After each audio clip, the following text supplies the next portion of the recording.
আপনি কি জানেন রাসূল সাল্লাল্লাহু আলাইহি সাল্লাম কেন বেলালকে কাবার ছাদে উঠাইছিলেন? ভাই, মক্কা বিজয়ের দিন রাসূল সাল্লাল্লাহু আলাইহি সাল্লাম বেলালকে বলছিলেন কাবার ছাদে উঠে আজান দিতে। বেলাল রাদিয়াল্লাহু আনহু কাবা ঘরের ছাদে উঠে আজান দিছিলেন। প্রশ্ন হইল, এত জায়গা থাকতে রাসূল সাল্লাল্লাহু আলাইহি সাল্লাম বেলালকে কাবার ছাদে উঠাইলেন কেন? যেখানে কুরাইশরা কাবা ঘর পরিষ্কার করার সময় ঝাড়ু পর্যন্ত স্পর্শ করতো না, কাবার অসম্মান হবে মনে কইরা তারা দাড়ি দিয়ে কাবা পরিষ্কার করতো, সেখানে আল্লাহ রাসূল কিনা বেলালকে কাবার ছাদে উঠে আজান দিতে বললেন।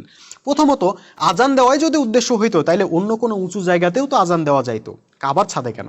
দ্বিতীয়ত, কাবার ছাদেই যদি উঠাইবেন তাহলে অন্য কোনো সাহাবীকেও তো বলতে পারতেন। এক সময়ের কৃতদাস বেলালকেই কেন বললেন? আসল কথা হলো, এই ঘটনার মাধ্যমে আল্লাহ রাসূল কুরাইশদেরকে মানবাধিকারের একটা শিক্ষা দিতে চাইছিলেন। কুরাইশরা সবচেয়ে বেশি সম্মান করতো কাবা ঘরকে, সেই কাবা ঘরের উপরে বেলালকে উঠায়া আল্লাহ রাসূল তাদেরকে বুঝাইলেন যে তোমরা যে কাবাকে এত সম্মান করো, সেই কাবার চাইতেও একজন সত্যনিষ্ঠ মানুষের মর্যাদা অনেক বেশি, যদিও সেই মানুষটা নিগ্র হয় বা কৃতদাস হয়। এই ঘটনার মাধ্যমে আল্লাহ রাসূল ইসলামের সাম্য ও মানবাধিকারের চেতনাকে সবার মনে মগজে গেঁথে দেওয়ার চেষ্টা করছিলেন, যাতে তার হাতে গড়া এই উম্মাহ কখনোই কোনো মানুষকে ছোট কইরা বা তুচ্ছ কইরা না দেখে। তারা যেন সর্বদা মনে রাখে আল্লাহর কাছে একজন সত্যনিষ্ঠ নিগ্র বা কৃতদাসের মর্যাদাও কিন্তু কাবার ঊর্ধ্বে। আপনি কি জানেন রাসূল সাল্লাল্লাহু আলাইহি সাল্লাম কেন বেলালকে কাবার ছাদে উঠাইছিলেন? ভাই, মক্কা বিজয়ের দিন রাসূল সাল্লাল্লাহু আলাইহি সাল্লাম বেলালকে বলছিলেন কাবার ছাদে উঠে আজান দিতে। বেলাল রাদিয়াল্লাহু আনহু কাবা ঘরের ছাদে উঠে আজান দিছিলেন। প্রশ্ন হইল, এত জায়গা থাকতে রাসূল সাল্লাল্লাহু আলাইহি সাল্লাম বেলালকে কাবার ছাদে উঠাইলেন কেন? যেখানে কুরাইশরা কাবা ঘর পরিষ্কার করার সময় ঝাড়ু পর্যন্ত স্পর্শ করতো না, কাবার অসম্মান হবে মনে কইরা তারা দাড়ি দিয়ে কাবা পরিষ্কার করতো, সেখানে আল্লাহ রাসূল কিনা বেলালকে কাবার ছাদে উঠে আজান দিতে বললেন।